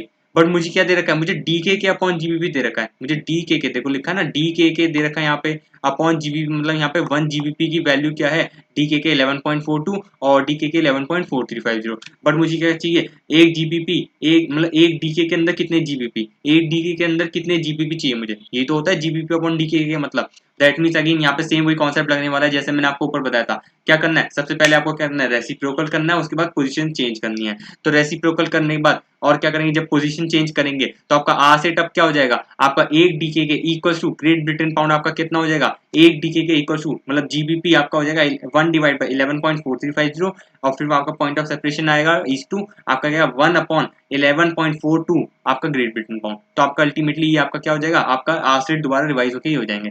तो अल्टीमेटली मैं अगर देखूं तो मेरा आर सेट अब क्या हो जाएगा, यहाँ पे 1 डिवाइड बाई 11.420, ये मैंने आपको बताया दोबारा से आपके आर सेट रिवाइज हो जाएंगे ना। कैसे, अभी तो यहाँ पे क्या दे रखे हैं, डीके के अपॉन जीबीपी दे रखा है, बट मुझे क्या चाहिए, जीबीपी अपॉन डीके के चाहिए। तो मतलब मुझे सबसे पहले रेसिप्रोकल करना पड़ेगा, उसके बाद पोजीशन चेंज करनी पड़ेगी। तो रेसिप्रोकल करने के बाद पोजीशन चेंज करूंगा तो मतलब क्या आएगा, 11.42 यहाँ पे इधर आ जाएगा, मतलब और ये 11.4350 इधर आ जाएगा, मतलब 1 डिवाइड बाई 11.4350 और 1 डिवाइड बाई 11.4200। तो 1 डिवाइड बाई 11.4200 आपका नया आपका आर सेट हो गया, किस लिए, आपका जीबीपी अपॉन डीके के। तो वो इन्होंने करा होगा 7 पॉइंट आपका 74.3200 डिवाइडेड बाय 11.4200, तो आपका आएगा 6.507888091068। तो आपका ये नया क्या आपका हो गया, आपका ये आपका आर सेट हो गया। मतलब अल्टीमेटली देखा जाए तो आपका इन्वेस्टर मतलब आपका बैंक वन मतलब आपका आईसीसी बैंक के लिए आपका बिड रेट हो गया, ये मतलब बाइंग रेट हो गया ना। और उन्होंने सेल कितने पर करा था, 6.5150। तो अल्टीमेटली यहाँ पे हमारा प्रॉफिट आ जाएगा। तो वही देखो यहाँ पे मैं आपको सबसे पहले रेट से चेक करवा देता हूँ। आज मैंने क्या करा, डीके के मतलब मैंने टीटी भेजा था, तो मुझे क्या मिले, आपके डीके के मिले थे 10 लाख, और उसकी वैल्यू रुपीज में करेंगे तो हमारे पास कितने की 65 लाख 15,000 आ जाएगी। अब उन्होंने क्या करा, देखो बैंक बाय क्या करता है, डीके के लंदन मार्केट बाय करता है, पाउंड स्टर्लिंग सेल करता है, वो सब इन्होंने यहाँ पे राम कहानी लिखी है। मैंने आपको डायरेक्टली आपका क्या निकलवाया था रेट, आपका 6.507888091068। इसे 10 लाख डीके से मल्टीप्लाई करो, इसे 10 लाख डीके से मल्टीप्लाई करेंगे तो 65 लाख 7,888 88 नहीं 65 लाख 7,880.91068, ये 65 लाख 7,881 भी कह सकते हैं, यहाँ पे 881 है, यहाँ पे 1 मिस कर गए हैं ये। तो अल्टीमेटली मैं देखूंगा तो 65 लाख 15,000 मुझे आज रिलाइज हुए। और जब मैं 90 डेज, जैसे मैंने एग्जांपल में 90 डेज टाइम पीरियड लिया था, मैं जब पे करूंगा 90 डेज बाद तो मुझे अल्टीमेटली रुपीज कितने पे करने पड़ेंगे एचडीएफसी बैंक को बाय करने के लिए, क्या डीके के 10 लाख बाय करने के लिए 90 डेज बाद 65 लाख 7,881। तो मेरा अल्टीमेटली 7,119 का मेरा क्या जाएगा, प्रॉफिट आ जाएगा। और इन्होंने क्या लिखा है, मैं तो आपको डायरेक्टली शॉर्टकट बताया था। अब यहाँ पे हम देख लेते हैं एक्सप्लेनेशन क्या है ये वाला आपका रेट निकालने का। सबसे पहले क्या करेगा, रेट आपका दे रखा है DKK और क्या है यहाँ पे लंदन मार्केट का दे रखा है, तो बैंक क्या करेगा, सबसे पहले DKK कहाँ से बाय करेगा, लंदन मार्केट से बाय करेगा, और उसका रेट क्या था आपका 11.42, तो आपका क्या था, आपका DKK का रेट था, ठीक है। बट मैंने क्या करा था, जब आर्स रेट करेंगे, आर्स रेट निकालने के लिए हमें रेसिप्रोकल करके आपका क्या करना पड़ेगा, पोजीशन चेंज करनी पड़ेगी, तो आपका 11.42 रेट होने वाला था, 1/11.42। तो ने वही चीज करी भाई, ग्रेट ब्रिटेन पाउंड बताओ आज हम कितने हमें चाहिए होंगे ताकि हम DKK बाय करें, तो हमने देखा भाई 87.565 कैसे, 10 लाख डिवाइड बाई 11.42, तो आपका 87,565.67 67 आपको ग्रेट ब्रिटेन पाउंड मुझे आज चाहिए क्या, DKK बाय करने के लिए। अब मुझे ये चाहिए GBP मतलब GBP चाहिए मुझे 87,000 कुछ, और मेरे पास रेट दे रखा था, मुझे क्या करना पड़ेगा, ग्रेट ब्रिटेन पाउंड मुझे परचेज करने पड़ेंगे। अब परचेज करने दोबारा उसका क्या पकड़ो, सेलिंग रेट पकड़ो, और उसका वो 74.32 था, तो 87,565.67 मल्टीप्लाई बाय 74.32, आंसर क्या आएगा आपका 65,07,881। ये आपकी एक्सप्लेनेशन वाला पार्ट हो गया। अब सिंपली इसी तरीके से आप फटाफट सेकंड वाला निकाल के दिखाओ मुझे, कौन सा वाला आपका, मुंबई न्यूयॉर्क का, न्यूयॉर्क कोपेनहेगन, तो सेम वही आने वाला है। कैसे आने वाला है, पहले वाले पार्ट में हमने क्या करा था 74.32 डिवाइड बाय 11.42, अब नेक्स्ट वाले पार्ट में क्या करेंगे 49.2625 डिवाइड बाय 7.5670, और आंसर आपका जो एक्सप्लेनेशन है वो बिल्कुल सेम है, आंसर एक्सप्लेनेशन बिल्कुल सेम है, क्योंकि क्या हो जाएगा, अब यहाँ पे रुपीज अपॉन DKK चाहिए, हमें दे रखा है रुपीज अपॉन USD, यहाँ पे GBP की जगह बस USD आ जाएगा, और मल्टीप्लाई करेंगे USD अपॉन DKK, बट हमें क्या दे रखा है DKK अपॉन USD दे रखा है, तो इसका भी रेसिप्रोकल करके पोजीशन चेंज करेंगे, तो क्या होगा 49.2625 डिवाइडेड बाय 7.5670, तो आपका आएगा 6.510 1757, तो इसे 10 लाख से मल्टीप्लाई करो, क्या आएगा 65,10,175, ऐसे कुछ आ रहा है क्या, लेट्स सी 65,10,000, हाँ 175.76318, तो 65,10,176 वही कर दिया इन्होंने, और जब इसे कंपेयर करेंगे 65,15,000 माइनस में 65,10,176, तो अल्टीमेटली आपका 4824, हाँ 4824 का आपका प्रॉफिट आ गया। ऊपर वाले केस में क्या था, जब हम लंदन मार्केट में कवर करते तो 7,119 का प्रॉफिट आना था, न्यूयॉर्क मार्केट के अंदर ये प्रॉफिट कम होकर 4824 हो गया है, और प्रॉफिट कितना कम हुआ है, प्रॉफिट कम हुआ है हमारा कितना 2,295, ठीक है 2295 का हमारा क्या हो गया, प्रॉफिट कम हो रहा है किसके अंदर, न्यूयॉर्क मार्केट के अंदर, तो इसलिए लंदन मार्केट के अंदर हम ये वाली ट्रांजेक्शन नहीं कवर करने वाले हैं, तो transaction would be covered through London market which gets the maximum profit that is 7119, और lower cost at London market आपकी कितनी है, लोअर कॉस्ट है, या कहना चाहते हैं 65,10,176 माइनस में 65,07,881। बात एक ही है कि भाई आपका रिलाइज तो हमने 65,15,000 कर रखा था, तो अल्टीमेटली आप देख लो बाइंग कॉस्ट जिसके अंदर कम होगी, मैंने आपको पहले ही बताया था, वो हम क्या कर लेंगे, ऑप्ट कर लेंगे वाला मार्केट, तो बाइंग कॉस्ट आपकी किसके अंदर कम है, यहाँ पे है किसके अंदर, लंदन मार्केट के अंदर 65,07,000 समथिंग है, और यहाँ पे कितनी है 65,10,000, और अल्टीमेटली 2,295 का आपका क्या आएगा, प्रॉफिट आएगा किसके अंदर, लंदन मार्केट के अंदर। तो ये वाला क्वेश्चन बहुत सेम था, मतलब सिंपल था, और यहाँ पे मैं आपको क्या ये समझाऊं कि क्या हमने बाय करे क्या सेल करे। आप क्या करेंगे, आप DKK चाहिए तो आपने क्या करा होगा, USD डॉलर क्या करने पड़ेंगे हमें चाहिए होंगे, ताकि हम क्या करें DKK बाय करें, और USD डॉलर चाहिए तो उसको INR में कन्वर्ट करेंगे, तो आपका क्या आएगा, रेट 49.2625 आएगा, तो अल्टीमेटली आपकी कॉस्ट 65,10,176।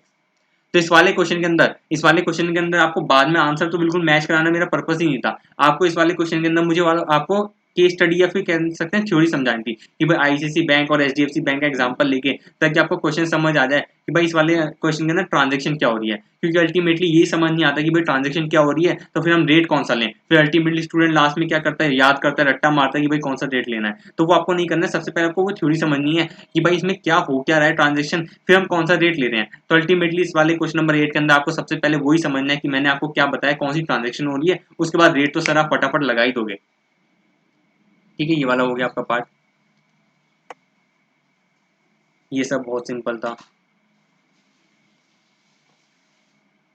ये सब हो गया, ठीक है। अब हम 9th वाले क्वेश्चन पे आते हैं। 9th वाला क्वेश्चन क्या कहना चाहता है, on January 28, 2013 an importer customer requested a bank to remit Singapore dollar. आपका दे रखा है कि भाई इसने इम्पोर्टर कस्टमर है, सपोज यहाँ पे कौन सी कंपनी, रिलायंस इंडस्ट्रीज लिमिटेड है, उसने कुछ इंपोर्ट करे हैं, और ये क्या करना चाहता है, बैंक से इसने रिक्वेस्ट करे हैं, उसे सिंगापुर से आपकी क्या करेंगे, इंपोर्ट करी होगी, तो इसे सिंगापुर डॉलर कितने 25 लाख इसे सिंगापुर डॉलर इससे क्या करने हैं, पे करने हैं, और इसने रिक्वेस्ट आज करी है January 28 को करी है, under an irrevocable letter of credit. अब लेटर ऑफ क्रेडिट तो आपको पता ही होगा LC क्या होता है, अगर सपोज आज रिलायंस इंडस्ट्रीज अगर डिफॉल्ट कर देती है पे करने में सिंगापुर डॉलर, तो अल्टीमेटली जिस बैंक से इन्होंने रिक्वेस्ट करा है, सपोज अगेन ICICI बैंक से अगर इन्होंने रिक्वेस्ट करा है, तो ICICI बैंक क्या करेगी, सिंगापुर डॉलर 25 लाख पे करेगी।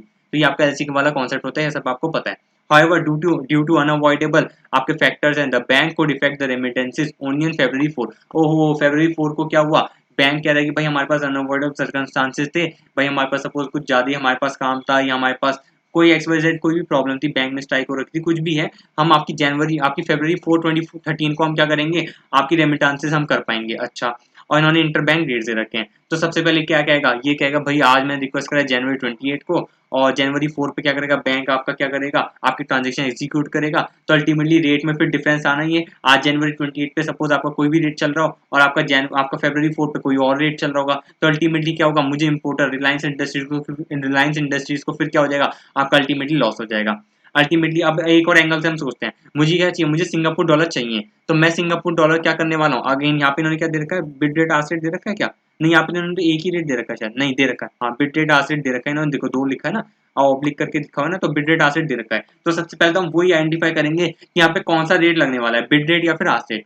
मुझे रिलायंस इंडस्ट्रीज को क्या चाहिए, रिलायंस इंडस्ट्रीज को सिंगापुर डॉलर चाहिए 25 लाख रुपए मुझे चाहिए। ठीक है, मैं क्या करूंगा, बाय करूंगा, किससे बाय करूंगा, आईसीसी बैंक से। तो रेट हमेशा आईसीसी बैंक बताएगा, रिलायंस इंडस्ट्रीज नहीं बताएगा। रिलायंस इंडस्ट्रीज ये थोड़ी बताएगा मैं आज एक सिंगापुर डॉलर मैं 100 रुपए में बाय करूंगा, ये थोड़ी बताएगा। वो तो बैंक बताएगा ना कि मैं आपको एक सिंगापुर डॉलर 110 में सेल करूंगा। कभी भी बायर थोड़ी रेट डिसाइड करता है, वो तो हमेशा सेलर वाली पार्टी डिसाइड करती है। तो इस वजह से हम रेट हमेशा दूसरी पार्टी का लेते हैं, दैट मीन्स आपका जो दूसरा वाला बैंक होता है। ठीक है, तो अल्टीमेटली मुझे क्या चाहिए, रिलायंस इंडस्ट्रीज को 25 लाख सिंगापुर डॉलर चाहिए। अब हो गया आईसीसी बैंक के बाद, आईसीसी बैंक क्या करेगा, सिंगापुर डॉलर सेल करेगा। That means Singapore dollar sell करेगा, उसका क्या लगने वाला है, उसका लगने वाला है आस्क रेट लगने वाला है सिंगापुर आपका किसका, आईसीसी बैंक का। और इसके अंदर एक और चीज है, यहाँ पे कस्टमर और बैंक के बीच में ट्रांजेक्शन हो रही है। ऊपर वाले 2-3 क्वेश्चन के अंदर हम बैंक टू बैंक के बीच में ट्रांजेक्शन कर रहे थे, इस वजह से वहाँ पे ब्रोकरेज आपका इग्नोर हो रहा था, और क्वेश्चन में लिख भी रहा था लाइक इग्नोर ब्रोकरेजेस। बट इस वाले क्वेश्चन के अंदर शायद इन्होंने ब्रोकरेज दी भी होगी, क्योंकि यहाँ पे आपका कस्टमर और बैंक के बीच में ट्रांजेक्शन हो रही है, तो यहाँ पे ब्रोकरेज भी आएगा। और देखो यहाँ पे लिखा हुआ है the bank wishes to retain an exchange margin of 0.125%। ये कुछ भी नहीं है, आपका ब्रोकरेज है। यहाँ पे आस्क रेट जब हम देखेंगे, यहाँ पे आस्क रेट होगा, क्योंकि मुझे क्या चाहिए, सिंगापुर डॉलर रिलायंस इंडस्ट्रीज को चाहिए, तो वो बाय करेगा। आईसीसी बैंक क्या करेगा, वो सेल करेगा, तो वो सेल करेगा। आईसीसी बैंक का कौन सा रेट लगने वाला है, आपका आस्क रेट लगने वाला है। उसके अंदर क्या कर दोगे, फटाफट से उसमें एक्सचेंज मार्जिन ऐड कर दोगे, आपका रेट आ जाएगा। अब रेट आएगा कौन सा, आप सबसे पहले दोबारा 28 जनवरी को आप निकालोगे क्या रेट होता, कि भाई एक सिंगापुर डॉलर का आईएनआर में आप रुपीज रेट निकाल लोगे, और फिर वही निकालोगे आप February 4 पे एक सिंगापुर डॉलर का आईएनआर में आप रेट निकालोगे। ठीक है, और फिर वो देखोगे किस में रेट आपका ज्यादा है या फिर किस में कम है। तो अल्टीमेटली अगर आपका यहाँ पे February 4 को अगर रेट आपका ज्यादा आ रहा होगा तो हमारा लॉस हो जाएगा, अगर February 4 को आपका रेट कम हो रहा होगा तो हमारा प्रॉफिट हो जाएगा। बट इस वाले कुछ में शायद लॉस ही आ रहा होगा, जहां तक मुझे याद आ रहा है, जब मैंने अपने टाइम पे प्रिपेयर करा था तो मेरे टाइम पे तो लॉस ही आ रहा था। अब देख लेते हैं इन्होंने क्या आंसर रिवाइज करा है या फिर क्या हो रखा है। और दोबारा यहाँ पे देखो हम क्या करेंगे, यहाँ पे इन्होंने 3 करेंसी दी है। यहाँ पे अगेन क्रॉस एक्सचेंज रेट का कॉन्सेप्ट लगने वाला है, और क्रॉस एक्सचेंज रेट के अंदर अभी तक तो हम 2 करेंसी में कर रहे थे, अब यहाँ पे 3 करेंसी में करना है। और मैंने आपको सबसे पहले बताया मुझे क्या चाहिए, मुझे रुपीज अपॉन आपके सिंगापुर डॉलर चाहिए। मुझे एक सिंगापुर डॉलर की रुपीज में वैल्यू बता दो, फिर मैं उसे क्या कर लूंगा, कंपेयर कर लूंगा January 28 का रेट और जनवरी आपका February 4 का रेट। तो जिसमें कम होगा या फिर जिसमें ज्यादा होगा उसके अकॉर्डिंग हम प्रॉफिट लॉस निकाल देंगे। अब मुझे रुपीज अपॉन सिंगापुर डॉलर चाहिए, तो अल्टीमेटली मैं जब क्रॉस एक्सचेंज रेट सॉल्व करता हूँ तो मैंने आपको बताया रुपीज के साथ मुझे कौन सा रेट दे रखा है, रुपीज के साथ मुझे दे रखा है कौन सा, यूएसडी डॉलर का दे रखा है। ठीक है, अब मैं इसे मल्टीप्लाई करूंगा यूएसडी डॉलर को काटने के लिए, मल्टीप्लाई मतलब न्यूमरेटर में डॉलर ऊपर कर दिया, डिवाइड बाय, अब डॉलर के साथ कौन सा रेट दे रखा है, आपका दे रखा है जीबीपी दे रखा है, जीबीपी ग्रेट ब्रिटेन पाउंड दे रखा है, जीबीपी, इसे जीबी लिख देता हूँ। अब फिर मल्टीप्लाई करूंगा किससे, अब न्यूमरेटर में जीबी लिख दूंगा ताकि क्या हो जाएगा, ग्रेट ब्रिटेन पाउंड कट जाएगा, और ग्रेट ब्रिटेन पाउंड के साथ डिवाइड, कौन सा रेट दे रखा है यहाँ पे, सिंगापुर डॉलर। ठीक है, तो आपका एसडी। तो अल्टीमेटली जब मैं देखूँ यहाँ पे तीन तीन आपके एक्सचेंज रेट के साथ ये वाली कोटेशन बनने वाली है। मुझे सिंगापुर मतलब रुपीज अपॉन सिंगापुर डॉलर चाहिए, तो इक्वल टू मैं क्या लिखूंगा, रुपीज अपॉन डॉलर लिखूंगा क्योंकि मुझे उसका रेट दे रखा है। मल्टीप्लाई कर क्या करूंगा, डॉलर अपॉन आपका ग्रेट ब्रिटेन पाउंड करूंगा, फिर मल्टीप्लाई करूंगा great Britain pound upon Singapore dollar. तो इस तरीके से मेरा डॉलर डॉलर कट जाएगा, ग्रेट ब्रिटेन पाउंड कट जाएगा, और मेरे पास रुपीज अपॉन सिंगापुर डॉलर आ जाएगा। और मुझे कौन सा रेट चाहिए, मुझे आस्क रेट चाहिए। तो बिड रेट को मारो गोली और आस्क रेट चाहिए। और कभी भी अगर सपोज यहाँ पे मुझे सबसे पहले मैं आपको चलो क्वेश्चन ही करवाता हूँ, रुपीज अपॉन डॉलर दे रखा है, हाँ मुझे दे रखा है रुपीज अपॉन डॉलर, क्या दे रखा है, आस्क रेट क्या 45.90, तो 45.90 आ गया। सबसे पहले फटाफट 45.90 मल्टीप्लाई क्या करूंगा, dollar upon Great Britain pound, क्या वो दे रखा है, dollar upon Great Britain pound दे रखा है, हाँ दे रखा है, ये भी सही लिखा हुआ है। तो मतलब वो क्या 1.7850, तो मल्टीप्लाई क्या करूंगा 1.7850, मल्टीप्लाई क्या करना है ग्रेट ब्रिटेन पाउंड अपॉन में आपका क्या सिंगापुर डॉलर, क्या वो दे रखा है, आंसर इज नो। हमें क्या दे रखा है Great Britain pound upon Singapore dollar नहीं दे रखा, हमें Singapore dollar upon Great Britain pound दे रखा है, हमें Singapore dollar upon Great Britain pound दे रखा है, बट मुझे क्या चाहिए Great Britain pound upon Singapore dollar. तो वही सेम टेक्निक होगी, सबसे पहले क्या करोगे रेसिप्रोकल करोगे फिर रिवर्स करोगे, तो रेसिप्रोकल करके रिवर्स करेंगे तो हमारे पास दोबारा क्या रिवाइज आपका आज सेट आ जाएगा, वो आ जाएगा 1 डिवाइड बाय 3.1575, 1 डिवाइड बाय 3.1575, तो मल्टीप्लाई करेंगे 1 डिवाइड बाय 3.1575। आई होप आप सबको ये वाला क्लियर है कि भाई मैंने आपको यहाँ पे 1 डिवाइड बाई 3.1575 क्यों करा है, क्योंकि मुझे क्या चाहिए ग्रेट ब्रिटेन पाउंड अपॉन में आपका क्या चाहिए सिंगापुर डॉलर, बट मुझे क्या दे रखा है Singapore dollar upon Great Britain pound दे रखा है। तो सबसे पहले वही करेंगे रेसिप्रोकल करेंगे और फिर रिवर्स कर देंगे, क्योंकि हमेशा आर सेट हमेशा ज्यादा होगा बिट रेट से। तो इसे सॉल्व करो क्या आएगा 45.90 मल्टीप्लाई 1.7850 डिवाइडेड बाय 3.1575, तो आपका रेट आएगा 25.9482 और इसमें एक्सचेंज मार्जिन कितना था आपका 0.125 ऐड कर देंगे। और यहाँ पे कैलकुलेशन क्या करा इन्होंने, calculate the rate in multiples of 0.0001, अच्छा 1 में इसे और लेके जाएंगे तो 25.9482 इस तरीके से कर देंगे 25.9, देखो इसे मैं दिखाता हूँ आपको 45.9 1.7850 ये सब इन्होंने लिख दिया, हमारा क्या आया था हाँ 25.9482 हम इन्होंने करा था 0.0001 पे राउंडिंग ऑफ करनी है और 0.125 इसका निकालो 25.9482 इसका मल्टीप्लाई करो 0.125%, एक्सचेंज मार्जिन ऐड करना पड़ेगा ना, तो ये आएगा आपका 0.0324 आपका 0.0324, हाँ क्योंकि 0.0001 पे हमें राउंडिंग ऑफ करनी है ना, 0.0324 आ गया, हाँ तो 25.9482 प्लस 0.0324 आपका आएगा 25.9806, 25.9806। तो अल्टीमेटली क्या होगा अगर मेरा रेट आ गया, अभी तो ये आपका कौन सा हो गया आपका 1 Singapore dollar equal to rupees 25.9806 आपका क्या रुपीज है। अब ये है आपका किस कब 28 जनवरी को, अब मैं निकालूंगा सेम फरवरी 4 को निकालूंगा और फिर मैं देख लूंगा अगर फरवरी 4 को मेरा ज्यादा रेट आ रहा होगा तो मेरा क्या हो जाएगा लॉस हो जाएगा, लॉस हो जाएगा क्योंकि मुझे ज्यादा रुपीज देने पड़ेंगे एक सिंगापुर डॉलर बाय करने के लिए। सेम टेक्निक है सेम कॉन्सेप्ट वही है, तो मैं फटाफट निकलवा देता हूँ 45.97 मल्टीप्लाई पे क्या करेंगे 1.775 और डिवाइड कर देंगे किससे 3.1380, सेम कॉन्सेप्ट वही है, सेम कॉन्सेप्ट वही है, फिगर चेंज है बस 26.0394 120458 या फिर से 26.0394 भी कर सकते हैं, राउंडिंग ऑफ 0001 पे करनी है ना 26.0394, हाँ वही आ गया, तो वही इन्होंने लिखा भी 45.97 मल्टीप्लाई 1.775 डिवाइड बाय 3.1380 और तो आपका 26.0394 आ गया। इसमें क्या करेंगे 26.0394 इसमें मल्टीप्लाई क्या कर मतलब एक्सचेंज मार्जिन ऐड करना है, वो कितना है 0.125%, मल्टीप्लाई 0.125% वो आपका है 0.0325495, इसे 0.0001 में राउंडिंग ऑफ मतलब क्या होगा 0.0326 कर देंगे, हाँ 0.0326 या 0.0325 करना है क्या, हाँ 5 कर देंगे, चलो आगे 4 है ना इसलिए ठीक है 0.0325 कर दिया, ऐड करो 26.0394 प्लस 0.0325 आपका क्या आएगा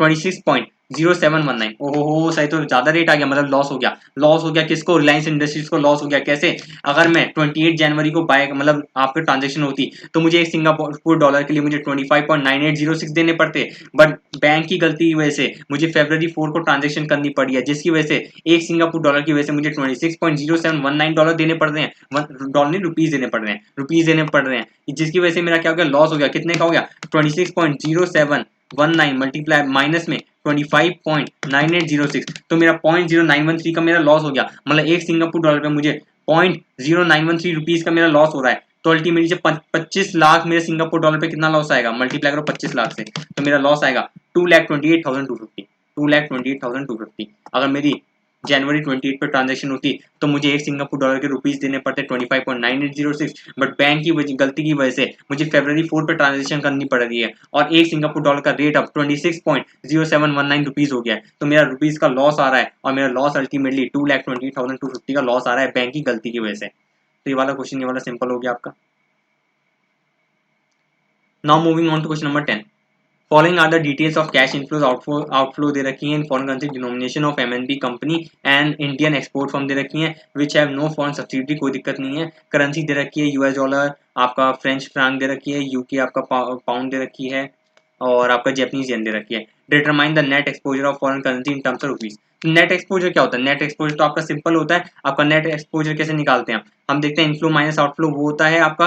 और आपका नेट एक्सपोजर आपका क्या होगा? नेट एक्सपोजर आपका इनफ्लो माइनस आउटफ्लो, हम देखेंगे कितना आपका करेंसी का इनफ्लो या आउटफ्लो हो रहा है। तो अल्टीमेटली मैं यहाँ पे देखूँ तो मेरे पास यहाँ पे 2 करोड़ का यहाँ पे पॉजिटिव हुआ, और यहाँ पे क्या हुआ? इनफ्लो आ रहा है ना, यहाँ पे 2 करोड़ का पॉजिटिव हो गया ना।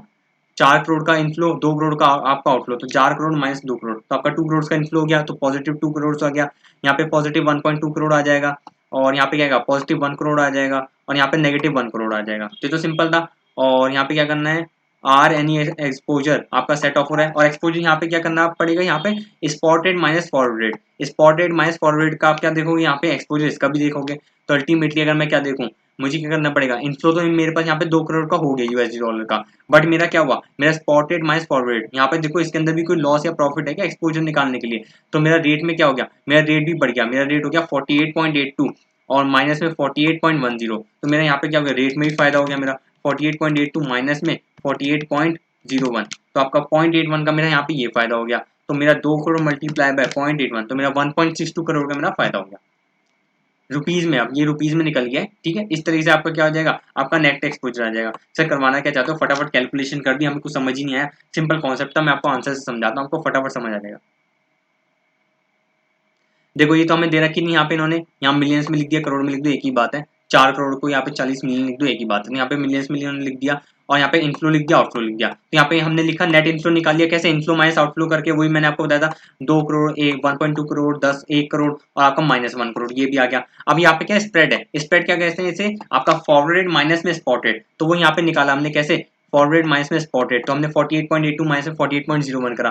सिमिलरली हम 8.12 माइनस 7.45 करेंगे, 75.98 माइनस में 75 पॉइंट आपका 57, फिर 2.40 माइनस में 3.20। इस तरह से हमने क्या करा? स्प्रेड करा। स्प्रेड इसे क्या बोलते हैं? इसे प्रीमियम बोलते हैं, कि भाई हमारा क्या हुआ? एक आपका सपोज यूएसडी डॉलर पे क्या मेरा रुपीज में आपका चेंज आ रहा है, तो वो हमने लिखा 0.81। ऐसी 1 फ्रैंक के अंदर, फ्रेंच फ्रैंक के अंदर मेरा रुपीज में कितना चेंज आया, 1 यूके पाउंड के अंदर कितना रुपीज में चेंज आया, और 1 जापानीज येन के अंदर यूके में कितना चेंज आया, मेरे रुपीज में कितना चेंज आया, ठीक है। तो अल्टीमेटली ये तो आपका हो गया स्प्रेड में। तो नेट इनफ्लो आपका इतना है 2 करोड़ का आया, 0.81 आपका स्प्रेड हो गया, प्रीमियम हो गया, ठीक है। तो अल्टीमेटली मेरा नेट एक्सपोजर रुपीज के अंदर कैसा गया? मेरा 16.2 मिलियन आ गया, या फिर से 1.62 करोड़ कर सकते हैं। तो अल्टीमेटली कुछ नहीं करना, मल्टीप्लाई करना है, मल्टीप्लाई करना है इन दोनों को, ये मल्टीप्लाई करना है। नेट एक्सपोजर इस तरीके से निकाल देंगे ना, कि भाई आपका ये तो हो गया आपका किसके अंदर? यूएसडी डॉलर के अंदर अमाउंट आ गया, फ्रेंच फ्रैंक के अंदर आ गया, यूके पाउंड के अंदर आ गया, जापानीज येन के अंदर आ गया। और अगर मैं देखूं, ये तो मेरा क्या हुआ? नेट इनफ्लो हो गया। और अल्टीमेटली मैं देखूं एक्सचेंज रेट की वजह से मेरा क्या प्रॉफिट लॉस हो रहा है, तो मेरा यहाँ पे एक्सचेंज रेट की वजह से मेरा नेट इंपैक्ट ये आ रहा है, इसे हम स्प्रेड कहते हैं। तो अल्टीमेटली टोटल इंपैक्ट या फिर नेट एक्सपोजर बोलते हैं इसे, क्या होगा? मल्टीप्लाई कर देंगे दोनों को, कि भाई नेट इनफ्लो आपका मल्टीप्लाई बाय स्प्रेड, तो आपका कितना आपका नेट एक्सपोजर आया, इसे ही आप क्या कहते हैं? आपका आंसर आ गया है। तो अल्टीमेटली वही इन्होंने करा, 12 मल्टीप्लाई 0.67 आपका 8.04, और 10 मल्टीप्लाई 0.41 4.10, और -10 और -8.80, तो आपका 8 आ जाएगा मिलियन यहाँ पे। अब यहाँ पे सेट ऑफ हो गया, यहाँ पे -10 था और यहाँ पे -8.80 था, मतलब यहाँ पे नेगेटिव आपका इनफ्लो था, मतलब आपका -1 करोड़ का आपका आउटफ्लो हो रहा था, और यहाँ पे माइनस आपका स्प्रेड भी हो गया। तो यहाँ पे लॉस अल्टीमेटली सेट ऑफ होकर आपका क्या हो गया? पॉजिटिव हो गया। तो सेकंड पार्ट इन्होंने वही मांगा था कि बताओ क्या आपका एक्सपोजर कोई सेट ऑफ भी हो रहा है क्या टू सम एक्सटेंट? हाँ, तो आपका जापानीज येन सेट ऑफ हो रहा है। The exposure of Japanese yen position is being offset by a better forward rate, आपका फॉरवर्ड यहाँ पे बेटर हो गया, इस वजह से यहाँ पे क्या हो गया? ऑफसेट हो गया। तो अल्टीमेटली आपका ये सिंपल आपका हो गया क्वेश्चन यहाँ पे। अल्टीमेटली आपको क्वेश्चन नंबर 10 आपको नहीं करना, बहुत सिंपल क्वेश्चन था, एग्जाम में ऐसे क्वेश्चन आने भी नहीं वाले हैं, 8 नंबर क्वेश्चन थोड़ी है ये, और अगर होगा तो बहुत सिंपल था। इनफ्लो निकाला, स्प्रेड में आपका चेंज निकाला, प्रॉफिट लॉस, फिर अल्टीमेटली नेट एक्सपोजर निकाल लिया मल्टीप्लाई करके। तो इस वाली वीडियो के अंदर मैंने आपके साथ क्वेश्चन नंबर 6 to 10 डिस्कस करें। आई होप आप सबको वीडियो अच्छी लगी होगी। If you are liking the videos then share these video, like these videos as well as subscribe the channel as well. हाँ, तो at the end what I would like to say to all of you is enjoy and all the best of luck all the future chartered accountants for your upcoming examination. Enjoy career sir. Bye bye.